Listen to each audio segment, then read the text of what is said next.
de toute question. En revanche, s'il est possible, pour tout intervenant, de vous présenter et ensuite de poser votre question.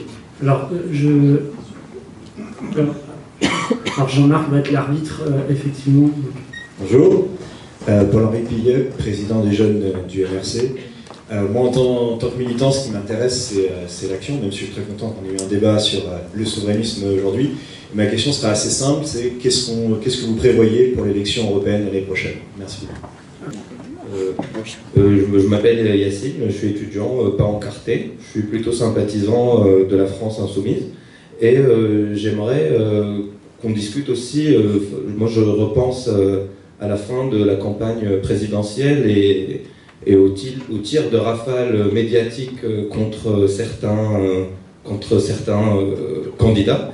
Et je me dis, j'imagine que ces questions qui ont été traitées aujourd'hui, si elles devaient être traitées par les médias dominants aujourd'hui, il y aurait un traitement très en notre défaveur. Et donc, est-ce que vous avez pensé à comment faudrait unir ce front, ce rassemblement, pour qu'il y ait aussi un front médiatique? Voilà. Merci. On va peut-être répondre déjà aux deux questions qui sont totalement différentes. Est-ce que c'est aussi peut-être la figure intellectuelle qui manque? Peut-être aussi, c'est ça votre question, je pense. Quelqu'un qui rassemblerait aussi intellectuellement. Donc, qui voudrait réagir Madame Bousseau. Alors, moi je suis toujours un peu étonnée qu'on parle, après ce qu'on a dit sur le rôle de l'Union européenne, cette immense arnaque, donc ce rouleau compresseur, etc., et qu'on puisse faire des élections pour aller au Parlement. Le Parlement européen n'a aucun pouvoir. Voilà, donc, ça ne sert à rien. En plus, il faut savoir qu'à partir du moment où un parti politique rentre dans le Parlement européen, il n'est plus, il perd son nom. Il prend le nom d'un parti européen. Déjà. Bon. Et alors, moi je voulais là rappeler justement la campagne du TCE en 2005. En 2005, il y a eu un déploiement. Bon, moi j'étais à Attaque à ce moment-là, et je veux dire qu'il y avait il y a eu un véritable moment démocratique, puisque on avait le texte du TCE, et on le dépiotait article par article, etc. Et puis dans mon secteur, il y avait, comment dire, c'était dominé par plutôt le oui, hein, je veux dire, les gens venant du Parti Socialiste, etc., disaient plutôt oui. Et puis j'ai eu l'idée de faire une conférence européenne. Alors j'avais avec moi un Belge et j'avais un Allemand. Et l'Allemand, il y avait une salle de 500 personnes, a retourné la salle. Parce qu'il a dit, nous en Allemagne, on ne peut pas voter, on n'a pas le droit au référendum. Donc, les Français, s'il vous plaît, votez non pour sauver le peuple allemand. Bon, je vous assure que les gens sont retournés, voilà, ça a retourné complètement. Donc, je veux dire que le piège de l'Union européenne, du vote au Parlement, je veux dire, il faut le retourner. Alors moi j'ai une idée. Si ce rassemblement se constitue pour les européennes, pourquoi pas? Ce qu'on peut faire, et j'ai eu cette idée il y a déjà aux dernières européennes, on peut constituer des listes, une liste donc de rassemblement, on peut déposer. On n'est pas obligé de déposer les bulletins de vote, etc. Mais par contre, à partir du moment où on a déposé tous les éléments en préfecture, eh bien, on a le droit à utiliser des panneaux, on a le droit à utiliser des salles, et à ce moment-là, on fait tous les rassemblements qu'on veut, et on démonte le système de l'Union européenne.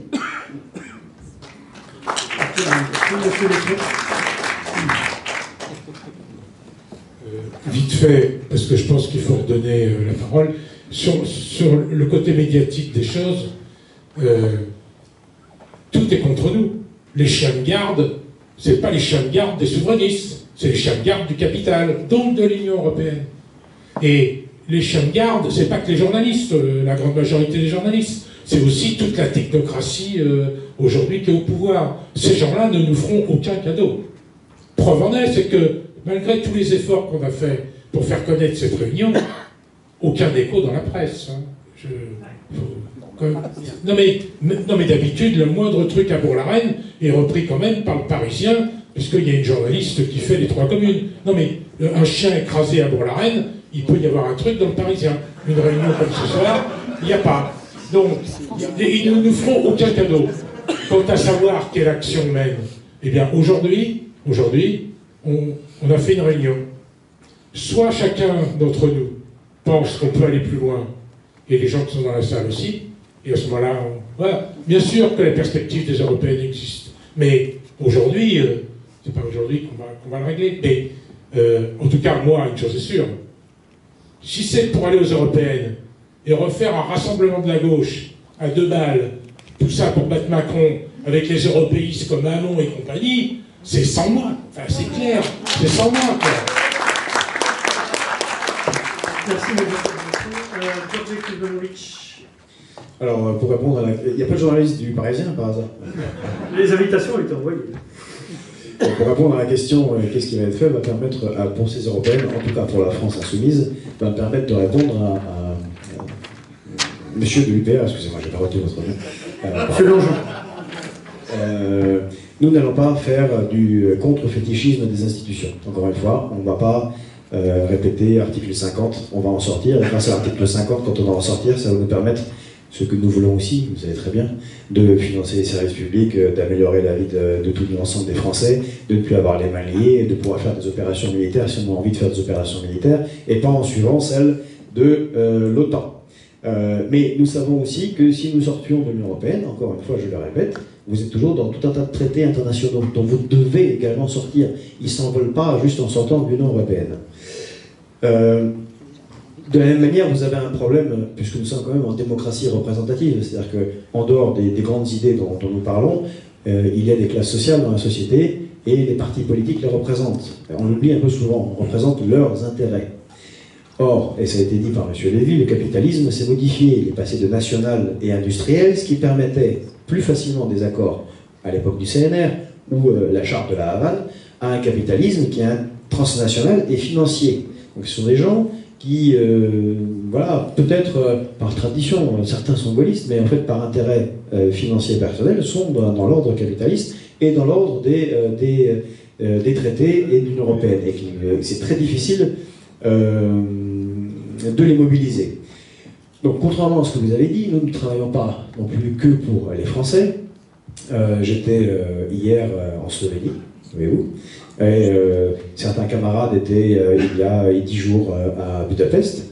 Il y a un mois, nous étions à Rome, d'autres sont en Belgique, en Hollande, on tourne tout le temps. En fait, nous avons un sommet du plan A et du plan B qui s'est tenu 5 fois et nous construisons une riposte à cette Union européenne telle qu'elle est, que nous détestons également, mais avec d'autres peuples européens. Et le plan A et le plan B, c'est pas pour convaincre l'oligarchie, c'est nous qui parlons systématiquement aussi de l'oligarchie. Vous avez dû entendre Jean-Luc Mélenchon, il parle systématiquement de l'oligarchie. Donc l'idée n'est pas de passer des accords ou de négocier avec des gens qui intrinsèquement ne le veulent pas, parce que ça serait totalement contre leurs intérêts. C'est pendant ce processus politique, qui est un rapport de force, de trouver des alliés dans l'Union européenne, comme par exemple Podemos, comme par exemple le Sinn Féin, comme par exemple les nouveaux socialistes de Hollande, comme par exemple les camarades d'Italie ou les Lica en Slovénie, et de construire ensemble une riposte. Et contrairement à ce qui a été dit, je ne sais plus par qui, l'Allemagne, on va être dans un rapport de force réel si on y arrive. Et l'Allemagne elle-même pourra trouver intéressant qu'il y ait une sortie de la France. On a laissé l'Allemagne, on a suffisamment bien parlé, nous en avons parlé également aussi, je pense que c'est quelque chose sur lequel on est assez d'accord. L'Allemagne a réalisé le vieux programme de Bismarck. C'est même Sarah Wagenknecht de Die Linke qui l'a dit au Bundestag, en disant vous avez fait Mitteleuropa à Merkel. Oui, elle a réussi. Merkel a fait une petite Europe au milieu, qui est l'Europe qui recouvre le projet politique de Bismarck, de la Mitteleuropa. Il pourrait trouver aussi que, pourquoi pas, il serait la nation forte d'une petite Europe à 12-13, en Europe centrale. C'est une tradition géopolitique chez eux, pourquoi ne le ferait-il pas? Donc tout ça, ce sont des considérations à prendre en compte quand on fait de la politique et quand on veut changer des mastodontes tels que l'Union européenne. Et encore une fois, nous devons trouver, et c'est là que j'espère qu'il peut y avoir une participation, une collaboration avec toutes les organisations, les moyens, comme ça a été dit par d'autres, de mobiliser les non-électeurs. Parce qu'on leur a souvent promis que tel ou tel parti qui allait arriver au pouvoir allait lutter pour leurs droits, et jusqu'à maintenant, ils ont été largement trahis. Merci M. Kuzmanovic. M. Casanova. Sur les deux questions, la première très brièvement, les élections européennes sont rarement un moment de contestation de l'Union européenne pour une raison simple. C'est que tous ceux qui pensent que ce Parlement européen n'a aucun caractère démocratique et constatent qu'il n'a aucun pouvoir, ils ne vont pas voter. Donc il est très difficile de faire une démonstration sur les affaires européennes dans un vote pour une instance dont la réalité est justement discutée par ceux que l'on voudrait rassembler. Donc c'est une difficulté. Je mentionne simplement cela, ce qui ne veut pas dire qu'on ne peut pas convaincre sur une liste politique d'un projet politique, mais il n'y a pas là une force d'entraînement électoral qui ira au-delà des secteurs qui participent traditionnellement au vote, c'est-à-dire les plus de 65 ans. Ensuite, sur la question des médias, alors moi j'ai un exemple que je connais parce que j'ai fait quelques années sur France Culture avec Elisabeth Lévy une émission qui s'appelle Premier Pouvoir, et nous avons fait l'effort d'analyser comment fonctionne le système médiatique. Et on a pris la grève de 95 et on est allé chercher dans les archives des chaînes de radio la grève de 95. La première semaine, c'est la prise en otage. Et on a montré des extraits jour après jour. Ça monte, la prise en otage, la prise en otage, la prise en otage, la lutte contre la grève par la prise en otage. Et puis, dans les mêmes voix, des mêmes journalistes, du même service public, la chose était faite sur ce service public, on s'est d'ailleurs fait vider après, et on a montré que la semaine suivante, c'était, on se débrouille. Malgré la grève, on arrive à circuler, etc. C'est-à-dire qu'on n'était plus dans la prise en otage, on était dans on se débrouille. Et puis, comme la grève a continué, comme il apparaissait que le soutien populaire à cette grève, ça n'avait pas été retourné par la première semaine, ni la seconde semaine, et bien la troisième semaine, c'était une série d'interviews de gens qui disaient « Mais moi, je suis un usager, je suis un voyageur, je comprends la grève des cheminots, je comprends la grève de la SNCF, je comprends pourquoi c'est arrêté. » Donc il faut comprendre que là aussi, les médias, c'est comme la politique, c'est de la dynamique. Quand la société bouge, ces systèmes ne peuvent pas complètement s'en extraire. France Culture, ça a l'audience que ça a. Quand j'y étais, c'était pendant le référendum. Il y avait plus de 90% du temps d'antenne pour le oui. Le CSA a fait une lettre en enjoignant de faire du non. Alors la direction de la chaîne a exigé que ce ne soit que les intervenants du Front National qui fassent du non, histoire de faire peur. Bon, ça, c'est France Culture. Sur RTL, à partir du moment où un sondage leur a montré que 62% de leurs électeurs allaient voter non, justement, à ce moment-là, ils ont changé et ils ont fait 50-50 sur leur antenne. Parce qu'ils n'ont pas voulu perdre l'argent que représente l'auditeur qui écoute la publicité. Donc il faut comprendre que ce système a beau appartenir à 9 oligarques, à un moment donné, les gens qui sont en charge de ces chaînes, ils n'ont pas envie que ça se détruise et que ça détruise leur carrière personnelle. Donc, tout ça, c'est de la dynamique. Merci, M. Casanova. Oui, je vais enchaîner là-dessus parce que les médias, c'est 9 milliardaires qui possèdent les journaux privés, et l'État qui possède les autres médias comme la télé, enfin les chaînes de télé, etc. Je ne pense pas qu'ils soient très sensibles maintenant. C'est un peu différent de 95 et maintenant. on a changé quand même de système. Avec Macron, c'est les ordonnances. C'est les lois qui sont décidées ou qui seront décidées en commission. C'est-à-dire que des aspects du parlementarisme, ils n'en veulent plus parce que c'est du temps perdu pour eux. Et ils veulent aller vite. Et de ce point de vue, toutes les libertés qui peuvent encore rester, elles sont menacées, ne serait-ce que par la menace contre les fake news qui est pendue sur nos têtes et qui vise tous ceux qui ne sont pas d'accord. C'est clair sur ce point. Sur le deuxième aspect, on n'a pas parlé ici, quand on dit souveraineté et indépendance nationale, ça suppose aussi qu'on ait un regard sur la situation internationale. Or, dans le cadre de l'Union européenne et dans le cadre de l'OTAN, mais c'est lié, nous sommes, enfin, les dirigeants français ont pris pratiquement la France en otage. On a fait des sanctions contre la Russie pour des motifs qui sont très contestables. Chacun le sait quand on dit contestable. C'est-à-dire qu'on est entraîné dans une situation où, enfin c'est mon sentiment, la paix ou la guerre, ça se joue sur le fil actuellement. Et qu'on ne peut pas simplement parler d'élections futures, de majorité, sans avoir la perception du danger de guerre. Le gouvernement français intervient en Syrie. Il y a des forces spéciales qui sont en Syrie et qui sont cachées au peuple français. Il y a l'industrie qui marche le mieux en France, c'est les armements et tout ce qu'on livre à l'Arabie Saoudite et les bombes qui tombent sur le Yémen. C'est pas de la politique fiction pour demain, c'est aujourd'hui que ça se passe. Donc ça nécessite aussi sur cet aspect des choses qu'on réfléchisse ensemble pour trouver des parades à toutes ces menaces, aussi bien sur les libertés intérieures que sur les menaces de paix. Merci, Monsieur Lévy. Oui, pardon, dites-moi tout. Je m'appelle Gérard Mazat, et j'arrive de Montpellier et je représente notre France. Moi, il y a un truc qui me chagrine dans le débat.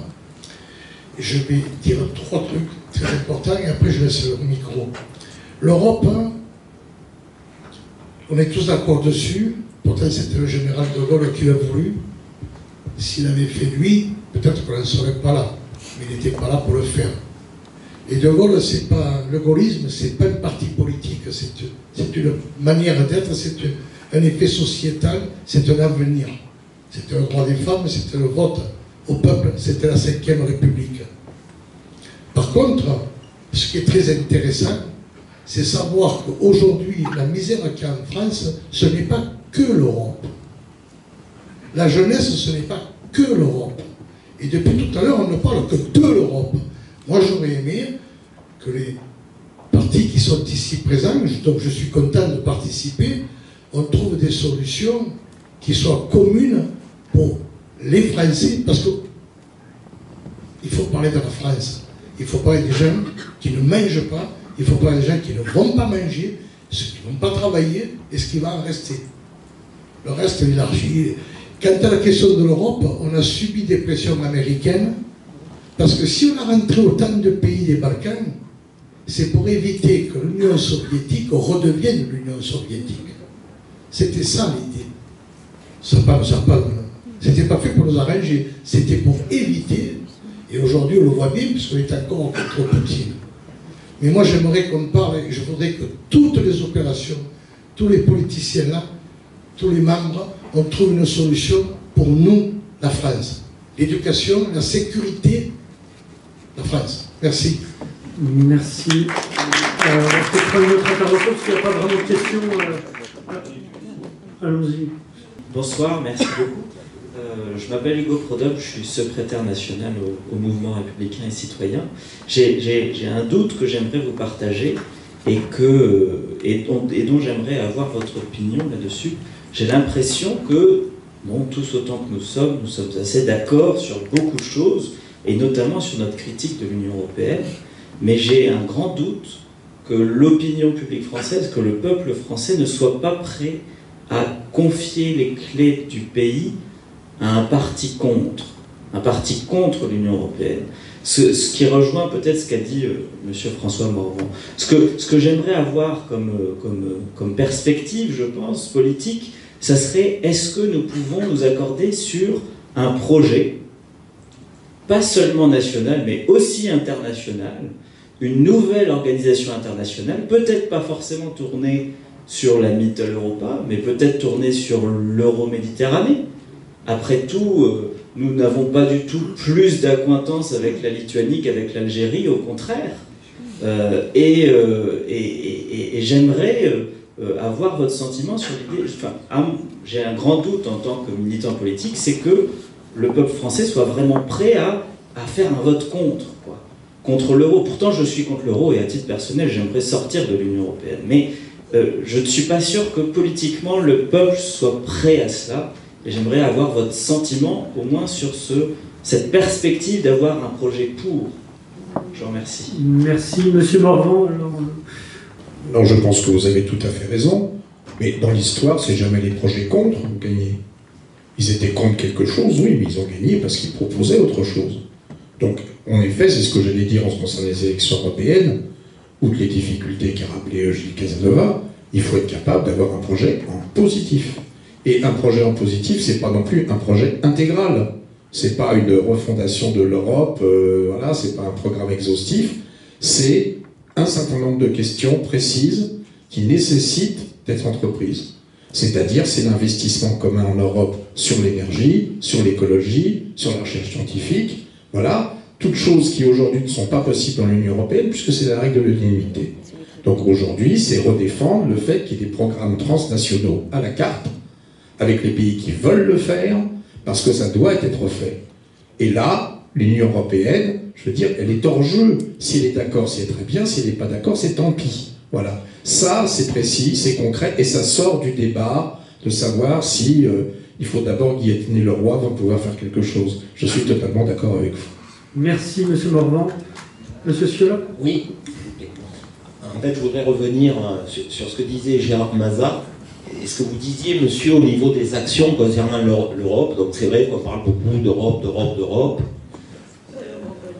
Je suis assez interrogatif sur le fait qu'on n'ait pas parlé de quelque chose, d'une action, parce qu'en fait, nous parlons, nous échangeons de belles idées, mais là, très rapidement, en fait, j'ai envie de rentrer dans l'action. Parce que sinon, ce débat n'aura pas de sens. Si nous n'avons pas un élément fondateur, cet élément fondateur va arriver dans peu de temps ou pas, certainement avant les élections européennes, c'est la ratification du CETA. Personne n'en a parlé ici, donc j'ai envie de lancer un challenge aux personnes qui sont sur ce plateau, un challenge fondateur qui nous permettrait de commencer à travailler ensemble, d'apprendre à nous connaître, sur un sujet qui, je pense, là, ne fait pas débat, c'est ce CETA est complètement négatif pour la France. Pourquoi ne pas commencer à militer et essayer d'obtenir un référendum pour la signature, la ratification de ce CETA? Parce qu'on pourrait très bien... Pardon? Macron qui va vous donner un référendum? Mais oui, mais il ne nous donnera rien. Donc si nous devons attendre qu'il nous donne quelque chose, chère madame, ramener des bouteilles d'eau, on n'en aura pas assez. Donc, voilà. Donc, mais maintenant, l'action politique, l'action militante, c'est aussi d'aller se battre pour aller le chercher. C'est faire des actions pour le réclamer. Comment voulez-vous donner de la visibilité? Comment voulez-vous arriver à ce que la France vote pour une sortie de l'UE, vote pour un Frexit, etc., si on n'est pas capable de se mobiliser pour aller dire on voudrait un référendum pour le CETA? Si on n'est pas capable de faire ça, madame, ben, autant remballer et rentrer chez nous. En 2005, on a dit non. En 2008, on nous a obligés à revenir sur notre référendum, et vous croyez aujourd'hui que ça va changer? Je vous dis que c'est un moyen de nous mettre en mouvement. Un moyen de nous mettre en mouvement. Voilà. C'était... Pardon? Avec des rêves. Écoutez, j'en ai beaucoup, et beaucoup d'espérance. Voilà. Voilà l'espérance de ce là. Madame Gousseau, très brièvement. Précisément sur le CETA, effectivement, j'en ai pas parlé. Mais j'ai été, à cette époque-là, j'étais au MPEP et j'étais en 2013 une des premières à dire attention, le CETA, les négociations ont démarré en 2009. Alors on a beaucoup parlé du TAFTA, qui a été un écran de fumée, hein, parce que je disais déjà à ce moment-là, le CETA, c'est la même chose que le TAFTA, seulement les amis canadiens ne font pas peur. Hein, c'est nos frères, etc. Et voilà. Et on va se faire avoir, et c'est vrai, depuis le 21 septembre 2017, 90% du CETA est en vigueur, jusqu'à la ratification de tous les États, les 27, voilà. Maintenant, ça peut durer un certain temps, hein, comme disait Fernand Reynaud, un certain temps. Et alors, ce qui est extraordinaire, c'est que dans le traité de Lisbonne, 215 alinéa 5, il y a effectivement cette clause, mais en fait, ça pourrait durer longtemps. La ratification n'est pas obligatoire. Les grandes multinationales se sont frottées les mains en disant « mais on a gagné ». Ça peut durer longtemps et déjà, c'est en fonction. Donc, moi je crois que plutôt que de proposer un référendum contre le CETA, si on propose un référendum pour la sortie de l'UE et de l'euro, le CETA, il vole en éclats si les Français disent oui. Donc c'est peut-être un faux problème. D'accord, alors simplement, hein, le CETA, pour ceux qui ne connaissent pas, c'est le traité voilà, de libre-échange avec le Canada. Hein, parce voilà, on a oublié de préciser peut-être. Monsieur Kuzmanovic, vous vouliez intervenir? J'ai trouvé que les deux interventions se rejoignaient finalement, et encore une fois, il est question ici de faire de la politique. Je suis intimement convaincu, on est d'accord sur les idées en général ici, totalement convaincu que la question qui se pose dans cette élection à venir, l'européenne, comme les élections, toutes les autres élections, c'est que faire pour la France, les Français, ou tous ceux qui vivent sur le territoire national. Et qu'une élection européenne, avec une population qu'on a martelé, à qui on a martelé pendant 30 ans que l'Europe c'est la paix, elle les a sauvés, on ne peut pas aller faire une élection exclusivement en contre. Et puis de toute façon, ça ne sert pas à grand chose. Moi j'étais candidat dans le Pas-de-Calais, j'ai rencontré énormément de citoyens, et la plupart des citoyens, les institutions françaises passent totalement au-dessus de leur tête. Vous rencontrez des mamans qui ont un problème parce qu'il n'y a plus de pédiatre dans le Pas-de-Calais, dans le bassin minier, il faut aller jusqu'à Arras. Et si c'est plus compliqué, il faut aller jusqu'à Lille. Et si cette maman, elle est au RSA ou qu'elle a un emploi à mi-temps avec des enfants, elle fait comment? Un peu plus dur. Voilà. Ça, c'est des problèmes concrets. Donc évidemment, après, dans les débats avec les gens, on peut le rattacher en disant, ben voilà, l'hôpital n'est pas financé, ben il n'est pas financé à cause des politiques d'austérité, ou alors c'est une riposte qu'on va avoir quand nos candidats seront dans les médias, et qu'on leur dira, ah, comment vous allez faire, il y a la dette, il y a les... on leur dit, ben non, ben justement, tout ça est imposé par l'Union européenne. Mais il y a différents niveaux. Et la politique de tous les jours, enfin, encore une fois, on n'est pas dans un processus révolutionnaire, on est dans un processus électoral démocratique, et il faut gagner les élections. Et donc, pour gagner les élections, il faut répondre aux problématiques des Français, et j'espère effectivement qu'on aura une vaste, large mobilisation autour de la défense des services publics, à partir de la question de la SNCF, mais aussi des hôpitaux. Et s'il y a quelque chose à faire, c'est sur le travail concret pour les Français, ceux qui vivent ici, sur ce qui compte tous les jours. Merci, Monsieur Kuzmanovic. On va peut-être prendre une réaction du public. Bonsoir, Clément Echel. Donc, je suis étudiant, je travaille sur l'action de l'Europe. Je suis par ailleurs militant communiste. Moi, j'ai une petite question. Enfin, je pense que si vous voulez, il faut marcher sur ces deux jambes. Alain Madelin disait, je crois, il y a quelques années, que l'Union européenne était le meilleur moyen, la meilleure assurance, je crois, contre toute politique socialiste. Ou, disons, d'inspiration de gauche, hein, du plus réformiste au plus révolutionnaire. Autant je suis pleinement convaincu par ce qu'on peut dire à la France insoumise, notamment sur la nécessité que le Frexit pour le Frexit n'est pas un programme suffisant, il n'est pas capable d'entraîner une adhésion majoritaire, parce que finalement, c'est pourquoi faire après. D'un autre côté, je ne comprends pas ce qu'il y a honnêtement à sauver dans le cadre de l'Union européenne. Je ne sais plus qui parlait à juste titre du lien social qui se défait, je crois que c'est monsieur, de la question de la laïcité. L'Union européenne est un formidable cheval de Troie contre la laïcité, contre notre modèle français de laïcité. L'Union européenne, madame l'a expliqué, propage la guerre partout, y compris en Europe. L'Union européenne est intrinsèquement un projet de défense des capitalistes ou du capitalisme maintenant financiarisé, depuis la CECA en passant par la CED et que sais-je. L'Union européenne n'a jamais été sociale. Elle n'a jamais été faite pour ouvrir un champ politique de la politique économique la plus libérale à la plus révolutionnaire.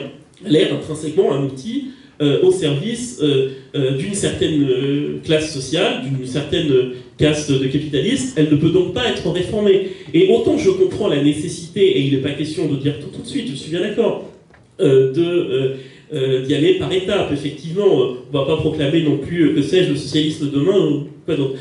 Mais je pense qu'il ne faut pas donner à l'adversaire, à l'ennemi, cette première victoire idéologique fondamentale qui consiste à dire le cadre, c'est l'Union européenne. Et on ne peut pas discuter de ce cadre. Donc, bien évidemment, lutter contre le TAFTA, le CETA, je souscris tout à fait à ce qui a été dit sur la question d'une campagne référendaire unitaire, mais in fine, la question qui se pose, c'est celle de l'Union européenne en tant que telle.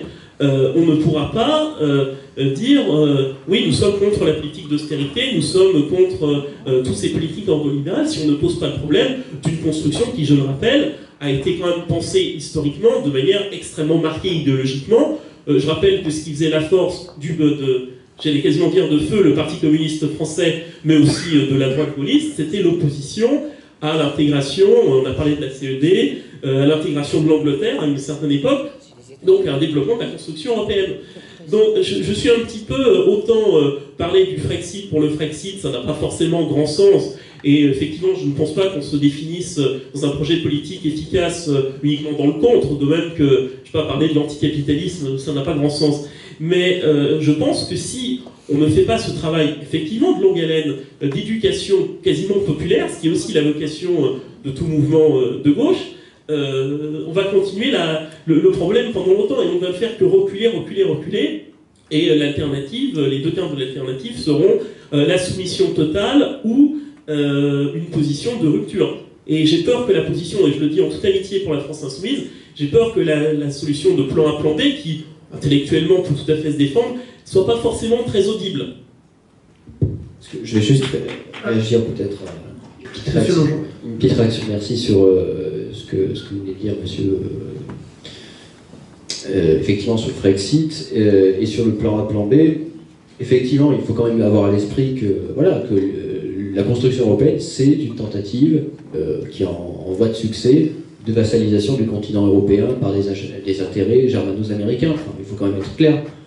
Donc à partir de ce moment-là, j'ai un petit peu de mal à comprendre la position de la France insoumise également, qui est de ne pas avoir de pudeur de gazelle, j'allais dire, pour la sortie de l'OTAN, qui est claire et qui est annoncée, mais une tentative assez floue de renégociation, et puis si on n'arrive pas à négocier, peut-être qu'on va y aller en force et désobéir au traité, réquisitionner la Banque Centrale Européenne, et puis stopper la contribution nette. Enfin, ça n'a aucun sens, quoi.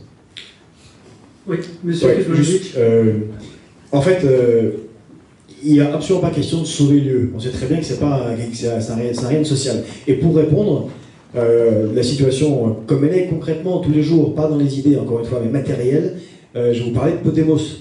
Pablo Iglesias et Errejón, avec qui on travaille, ont la même analyse sur l'Union européenne, mais ils sont avec un peuple qui est intimement convaincu que c'est l'Union européenne qui les a sortis du franquisme.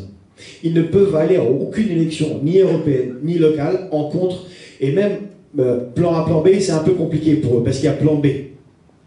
Alors qu'ils le critiquent, ce qu'ils font, c'est qu'ils font des luttes locales, ou nationales, comme vous le savez, et qu'ils en profitent, c'est ce que je disais tout à l'heure, pour expliquer en quoi l'Union européenne est responsable. C'est un travail, comme vous disiez, d'éducation, mais justement, on le fait. Et jusqu'à maintenant, j'aimerais savoir quelle était l'autre proposition qui a été faite pour commencer à expliquer et fédérer d'autres partis européens que le plan A, plan B. Donc justement, c'est ce qu'on fait, et je sais parfaitement que c'est très difficile, et ça demande parfois de sembler ne pas être clair, parce que être clair, on sort, ça vous effrayez 80% de la population. Si vous n'expliquez pas pourquoi vous avez lutté au quotidien pour les gens, ça ne les intéresse pas, ils se disent c'est des métasidées, ça ne signifie rien pour nous, on est obligé de le faire au pas à pas, c'est ça la politique, c'est un rapport de force, ça ne se fait pas dans l'immédiateté et dans l'idée exclusivement. Merci, monsieur Casanova. Je voudrais dire deux choses. Une première, c'est que diaboliser l'Union européenne, ça ne sert à rien. L'Union européenne, elle a des politiques d'harmonisation. Alors, pour nous, elles sont insupportables.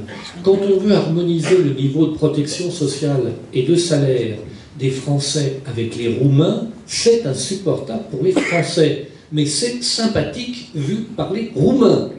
Hein? Allez dire en Irlande du Sud que l'Union européenne c'est insupportable, ça ne marchera pas.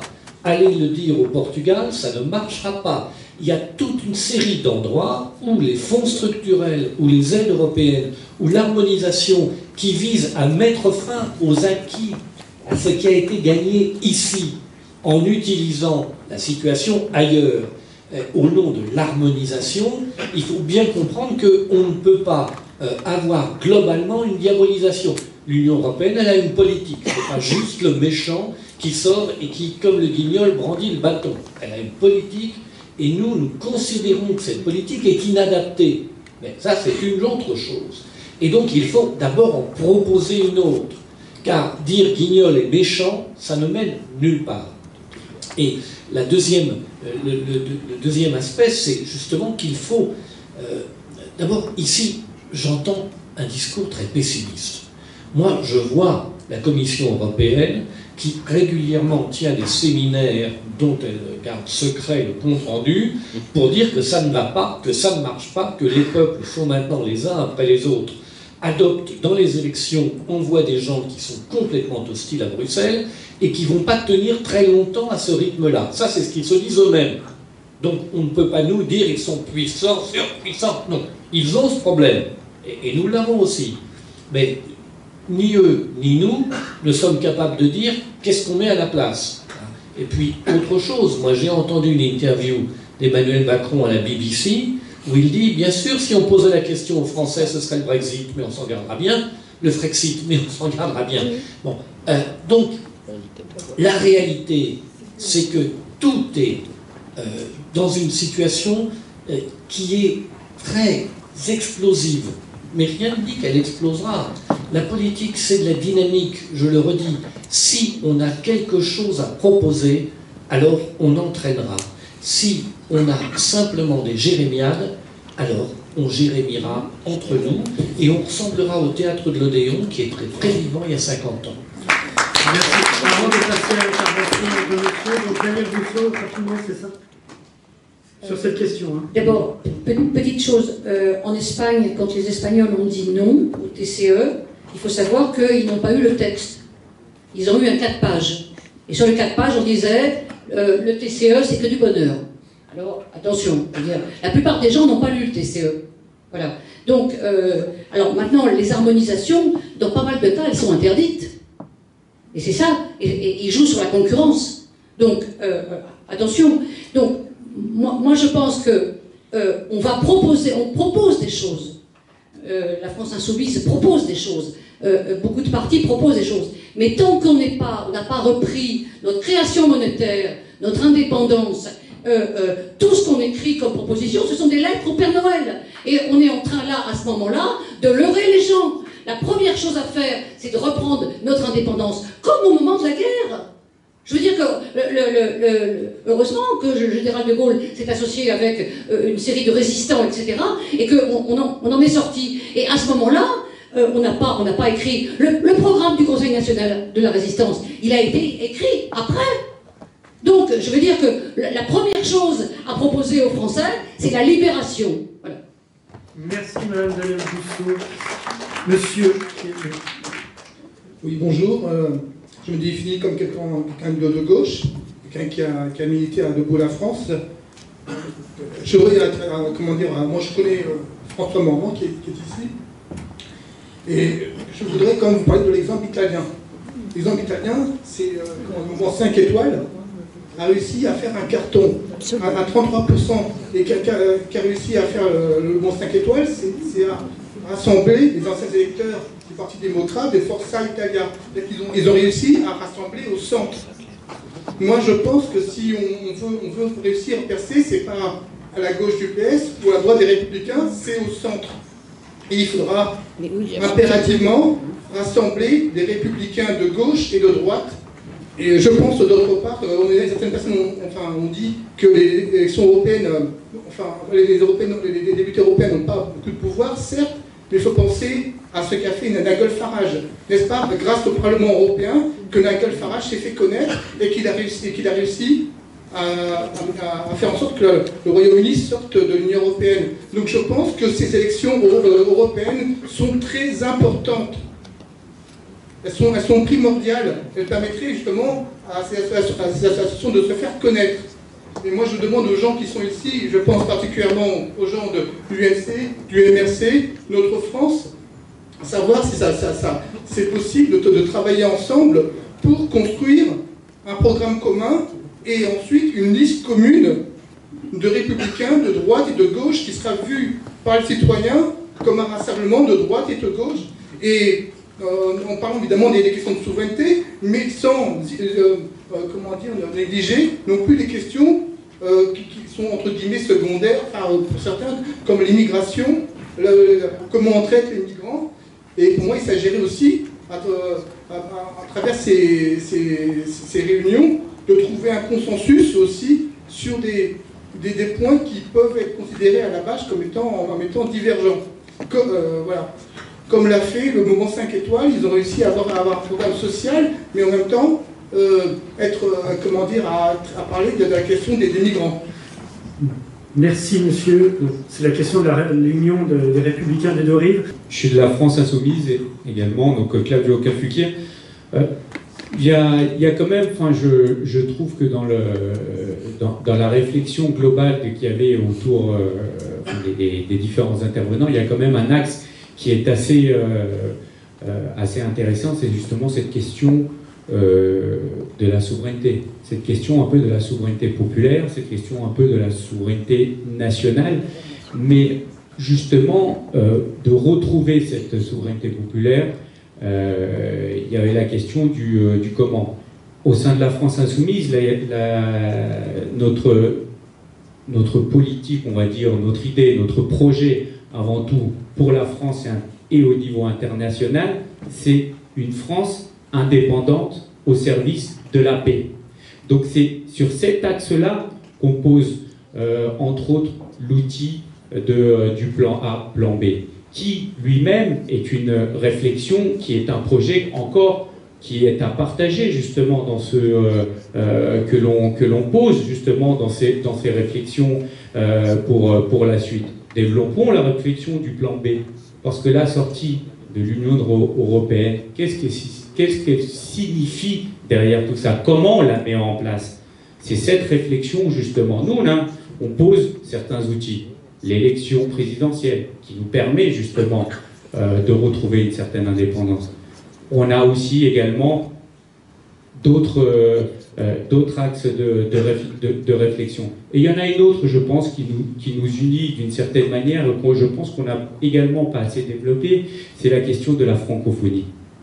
Et je pense que c'est aussi un cadre que je pense qu'on peut poser pour la suite des débats, parce que s'il y a bien quelque chose dans ce débat qui a été, à mon sens, qui a posé une pierre pour la suite, c'est que c'est d'une certaine manière un grand groupe de réflexion qui a commencé justement pour la suite, et pourquoi pas créer par la suite cette France indépendante que l'on souhaite au service de la paix. On sait que la guerre est pas l'enfer. Vaste programme. Donc pour un dernier tour peut-être de réaction, donc monsieur Jean-Pierre Letron. Oui, ce que je voulais dire, c'est que depuis le vote sur le traité de Maastricht, un certain nombre d'entre nous, nous n'étions pas très nombreux à l'époque, quand même, à critiquer la construction, le développement de la construction européenne, essayer de réunir l'ensemble des forces, des tentatives ont eu lieu. La campagne de Chevènement en 2002 était déjà un peu... on se posait des questions qu'on se pose aujourd'hui. Et on connaît les échecs que nous avons eus.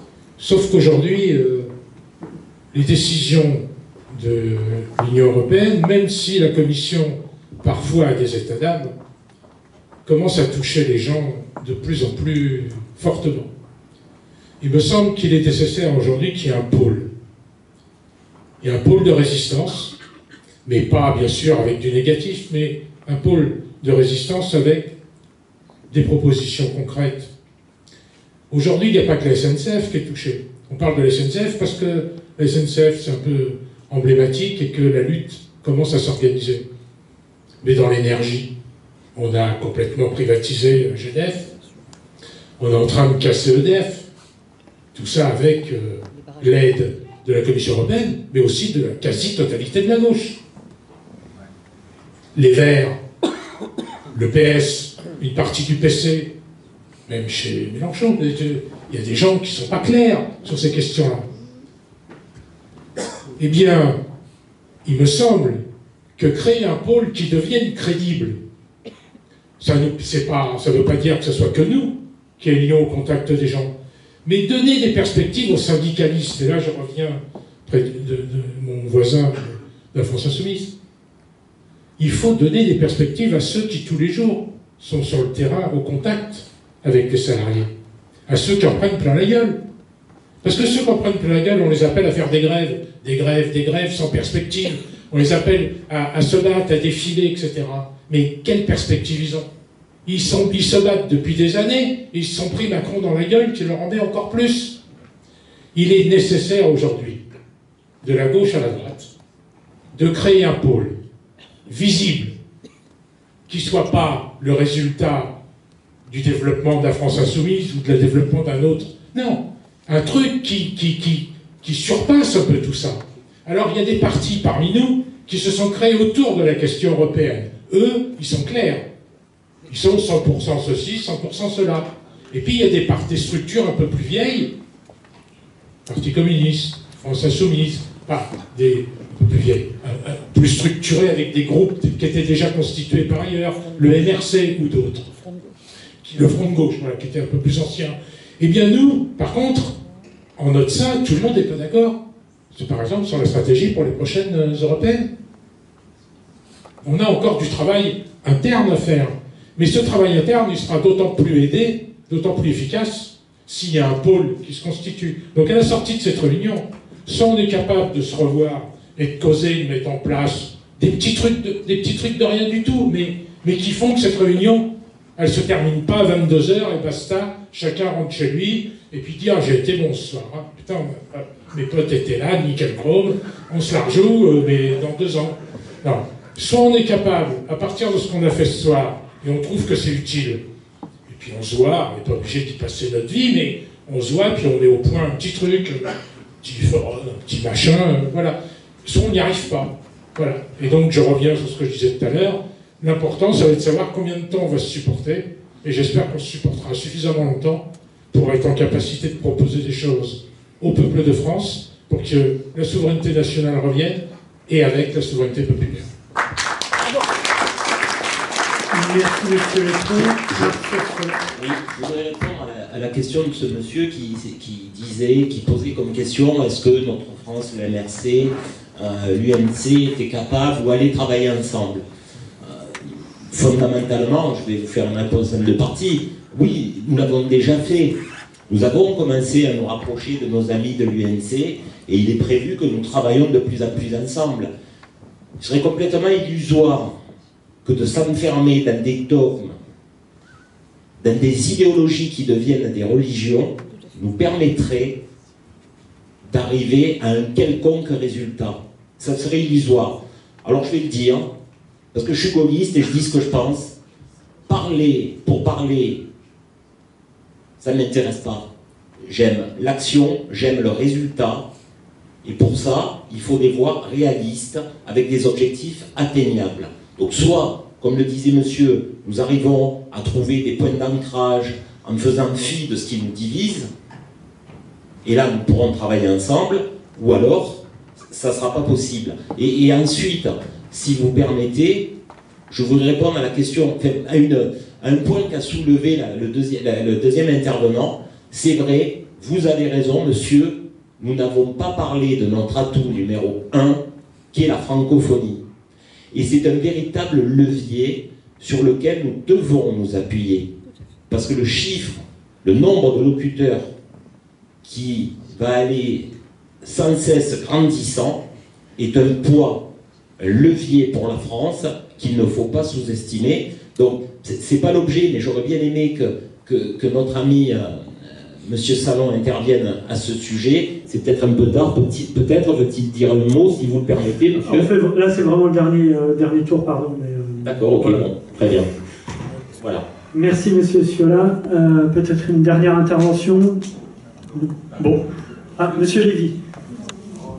Oui, moi, je suis d'accord avec l'intervention, je ne sais pas son camarade, et il faudrait trouver très concrètement comment on peut, peut-être chaque organisation représentée ici, sur une page, résumer ses objectifs et les moyens de les atteindre, et centraliser ça entre nous, et voir tout ce qui est possible de faire en commun.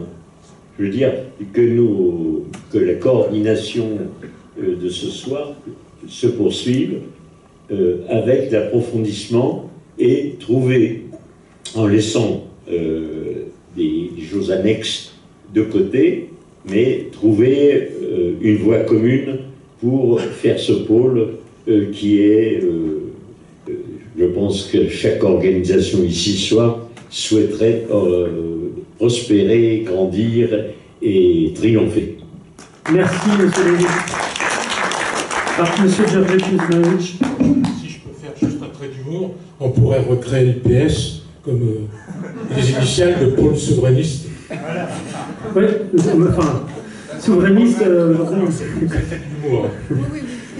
Monsieur Georges Kuzmanovic. Bon, juste pour résumer, pour la France Insoumise, nous on compte faire avancer ces idées de souveraineté nationale et de souveraineté populaire, comme ça a été rappelé, parce qu'on ne peut pas parler de tous les sujets, mais de faire avancer cette idée d'une France indépendante, donc bien sûr de l'UE, de l'OTAN, au service de la paix dans le monde. D'ailleurs, une revue qui a été publiée très claire là-dessus, la revue Défense nationale. Mais je souhaite laisser comme dernière réflexion à tout le monde d'y penser. Il y a une distinction entre, et qu'il faut avoir, sinon on va nulle part, entre la prise du pouvoir et l'exercice du pouvoir. Et nous sommes inscrits dans une prise du pouvoir pour faire triompher aussi ces idées de souveraineté et justice sociale. Tout à l'heure, Yacine, si je me souviens bien, était intervenu pour répondre à sa question, mais à propos des attaques qu'on a subies. On a subi des attaques délirantes, justement parce qu'on commençait à menacer le pouvoir et qu'on menaçait ce qui a été construit pendant un an, c'est-à-dire le deuxième tour Macron-Marine Le Pen qui se servent l'un l'autre pour installer l'ultime oligarque au pouvoir. Nous, j'espère qu'on pourra collaborer, participer d'une manière ou d'une autre, mais pour ces élections européennes, on vise à être devant, à être le premier parti. On veut faire un choc, comme a été tragiquement le choc aux dernières élections européennes, du fait que le Front National était le premier parti de France. Parce que c'est à partir de ce genre de choc, dans le cadre d'un système électoral légitime, que l'on peut avancer pas à pas, parce qu'après il y a encore d'autres élections, et permettre de faire avancer ces idées, et in fine, d'arriver en ordre de bataille fort aux élections présidentielles, parce qu'encore une fois, malheureusement, c'est la voie pour accéder au pouvoir et faire ce que vous disiez, madame, il faut d'abord être au pouvoir. Absolument. Merci, monsieur Kuzmanovic. Alors, même 5 secondes. 5 secondes. Allons-y. Alors, parfaitement d'accord avec ce qui vient d'être dit. Je veux pas être pessimiste, mais je veux juste dire qu'on n'a pas beaucoup de temps. Je veux dire qu'on n'a peut-être pas le temps jusqu'à la fin du quinquennat de M. Macron. Parce que je pense que M. Macron arrive au bout d'un certain nombre de présidents qui ont fait des contre-réformes, et je pense que M. Macron est un liquidateur. Donc, attention, peut-être qu'on n'a pas autant de temps que ça. Et dernière petite chose, on n'est pas loin de passer, tout à l'heure tu parlais de l'énergie, on n'est pas loin de passer la dissuasion nucléaire à l'Allemagne. Donc, Le siège du Conseil aussi. Voilà. Bon, voilà, juste, je crois qu'il faut faire vite. Merci. Merci, Mme Bousso. Monsieur Casanova. Faire de la politique, c'est partir du réel pour aller vers l'idéal, disait Jean Jaurès. Sans oublier l'idéal. Pardon ? Sans oublier l'idéal. Non, faire de la politique, c'est définir l'idéal. En tout cas, il y a bien une citation. Oublions les citations et revenons à l'idée elle-même, celle qui compte. C'est qu'il faut partir du réel. Le réel, c'est 74% des Français pensent que les candidats aux élections n'y vont que pour prendre dans la caisse. Donc, à partir de ce réel-là, il faut être extrêmement prudent dans ce que l'on dit et être extrêmement compréhensible et proposer des choses qui soient positives, dynamiques, crédibles et qui répondent aux problèmes des gens et non pas aux nœuds que nous sommes capables de nous faire ensemble dans la tête ou séparément. Et ça, c'est difficile, ça demande de la réflexion, ça demande d'y penser. On voit bien ici autour de cette table que la réflexion n'est pas encore mûre. Et on voit bien que ça n'est pas l'addition des petits appareils, les petits ruisseaux ne font pas les grandes rivières. Je prendrai l'exemple de la France insoumise, ça n'est pas l'addition de petits appareils. Le Front de gauche, addition de petits appareils, n'a pas réussi à produire quelque chose. La France insoumise, autour d'une personnalité qui a à un moment réussi à dépasser cette situation, a réussi à faire quelque chose. Bon, je ne dis pas ça parce que je suis d'accord avec Jean-Luc Mélenchon, je ne suis pas d'accord, mais je constate cette réalité. Bon. Et donc, nous devons partir du réel et pas penser qu'en additionnant la façon dont nous voyons les choses ici et en faisant un plus petit dénominateur commun, nous pourrions arriver à faire progresser. Non, il faut essayer de réfléchir ensemble très volontiers, mais pour définir ce qui est, ce qu'attend la majorité du peuple français et qui peut lui permettre de se constituer en majorité et d'avoir une perspective. Et ça, ça demande de la réflexion et du travail, ce qui est dans le monde politique français très rare. Merci, Monsieur Casanova, merci beaucoup. Il est temps de conclure ce débat. J'entends les vents gargouiller. Il est temps peut-être pour certains de manger et donc de conclure. Merci à tous les intervenants encore une fois pour votre prestation. Peut-être que d'autres rencontres viendront. En tout cas, certains le souhaitent. Merci à vous en tout cas. Les vidéos seront disponibles sur la chaîne citoyenne et également sur certains espaces personnels sur Facebook et les réseaux sociaux. Voilà, merci encore une fois et à bientôt.